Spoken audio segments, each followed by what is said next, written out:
마가복음 10장 46절로 52절까지 말씀 함께 읽도록 합니다.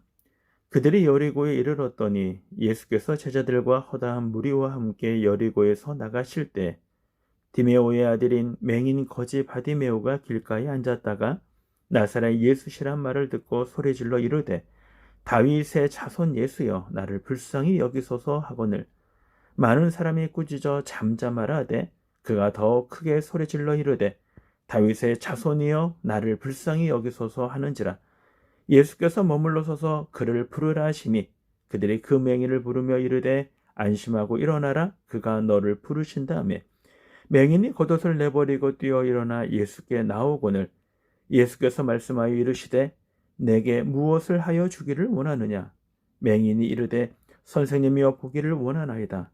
예수께서 이르시되 가라 내 믿음이 너를 구원하였느니라 하시니 그가 곧 보게 되어 예수를 길에서 따르니라. 아멘. 보기를 원하나이다 라는 제목으로 아침 묵상 함께 말씀 나누도록 하겠습니다. 오늘 본문은 맹인 바디메오에 대한 이야기를 우리들에게 전해주고 계십니다. 우리는 이 말씀을 보면서 또 다른 우리 자신을 보게 됩니다. 내가 소경이 아닌가? 내가 눈이 있어도 보지 못하는 사람이 아닌가라는 생각을 합니다.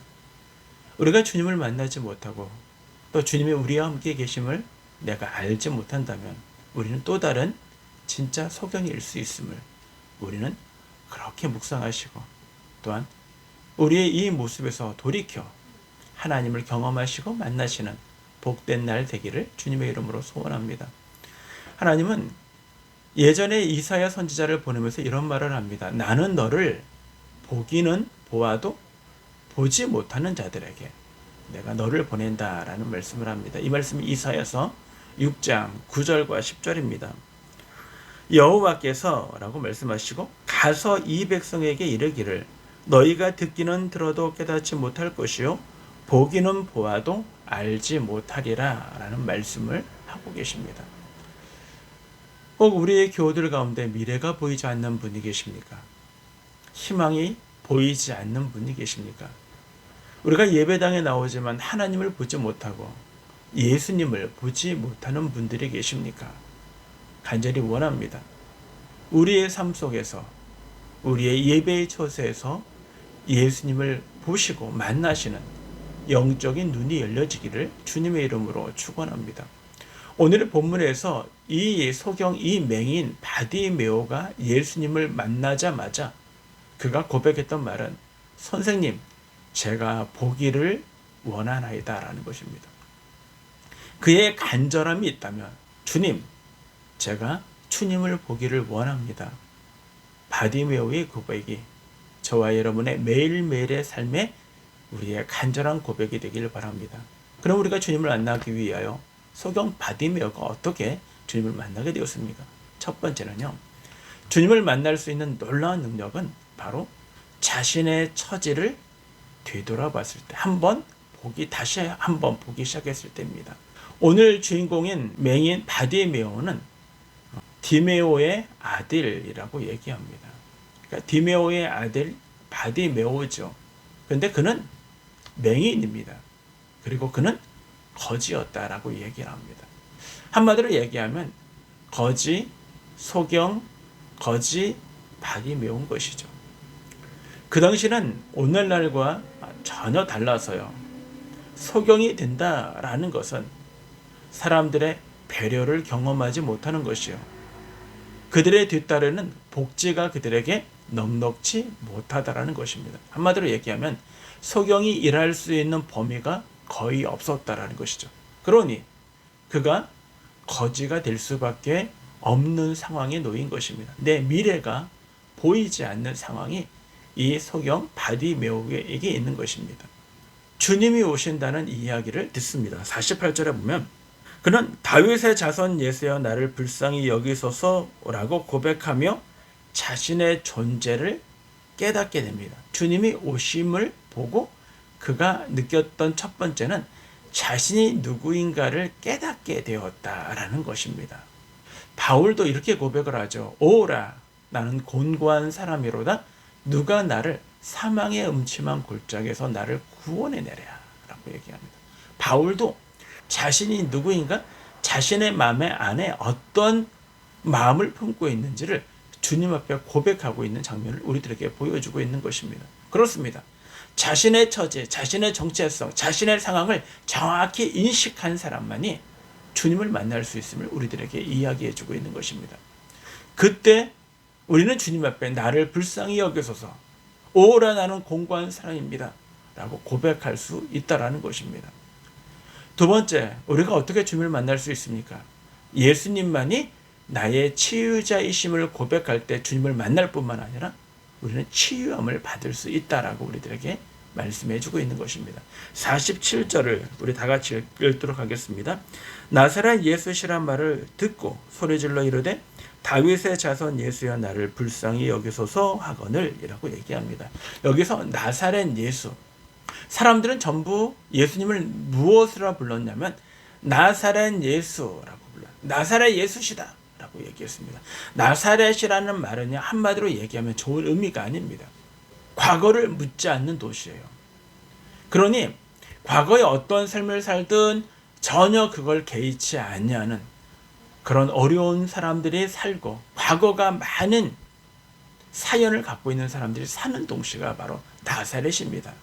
우리가 요한복음 1장 46절에 보면 빌립이 나다나엘에게 예수님을 소개하면서 얘기할 때 이런 말을 했습니다. 나사렛에서 무슨 선한 것이 날 수 있겠느냐라는 말을 듣게 되죠. 네, 그렇습니다. 쉽게 얘기하면 나사렛 예수라는 말은요, 결코 좋은 말이 아니라는 것입니다. 사람들은 예수님을 그렇게 불렀지만 오늘 바디메오는 뭐라고 부릅니까? 네, 다윗의 자손 예수여라고 고백하고 있다는 것입니다. 이사야 35장에 보면요, 5절에 그때 메시아가 오시고 그가 통치하시게 되면 그때 소경의 눈이 밝을 것이며 귀머거리의 귀가 열릴 것이다 라고 말씀해 주고 있습니다. 오늘 본문 52절에 예수께서 이르시되 가라 내 믿음이 너를 구원하였느니라 하시니 저가 곧 보게 되어 예수를 길에서 쫓으니라. 예수님이 인정했어요. 그의 믿음, 거의 어떤 믿음을 말씀하십니까? 모든 사람들이 나사렛 예수라고 예수님을 바라볼 때 다윗의 자손, 내 다윗의 자손으로 통하여 우리에게 약속되어진 메시아를 바라봤다는 것입니다. 나의 구원자, 나를 치료하실 분은 바로 예수님이십니다라고 고백하고 있는 것입니다. 바로 이 믿음이 예수님이 귀하게 여기신 것입니다. 그리고 예수님만이 자신의 치유자요, 예수님만이 자신의 구원자라고 고백할 때 놀라운 역사가 일어나는 것을 우리들에게 보여주고 있는 것입니다. 막연한 믿음이 아닙니다. 사람들이 이야기하는 고백이 아닙니다. 내가 바라보고 내가 인식하고 내가 진리 안에서 바라봤던 그분, 나의 구원자, 바로 그 믿음이 이 사람을 구원하였더라고 예수님이 말씀하십니다. 가라, 내 무엇이 너를 구원하였다? 내 믿음이라고 말씀하고 있는 것입니다. 세 번째는요, 바로 인내심을 가지고 주님을 의지해야 한다라는 것입니다. 주님 앞에 나아가야 하는 것입니다. 어려움을 극복할 수 있는 인내심이 우리의 인생 가운데 필요합니다. 바디메오는 쉽게 구원받은 것이 아니라는 것입니다. 바디메오에게는 어려움이 있었습니다. 그가 단 한 번 다윗의 자손 예수여라고 불렀기 때문에, 기도했기 때문에, 부르짖었기 때문에 그가 예수님을 만난 것이 아니라는 것입니다. 그에게는 걸림돌이 있었습니다. 그가 예수님을 만나자마자 바로 눈을 뜬 것이 아닙니다. 47절에 보면 소리질러 라고 얘기합니다. 다윗의 자손 예수여 나를 불쌍히 여기소서, 그래서 눈을 뜬 것이 아닙니다. 48절에 보면 장애물이 있었는데 수많은 무리들이었고 그들은 이렇게 얘기합니다. 잠잠하라 라고 이 사람을 꾸짖었다라는 것입니다.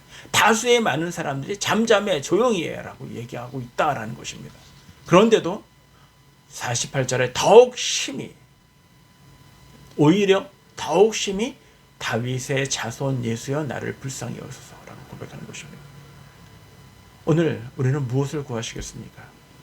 우리 다 같이 이렇게 구하시기 바랍니다. 주님, 주님을 보기를 원합니다.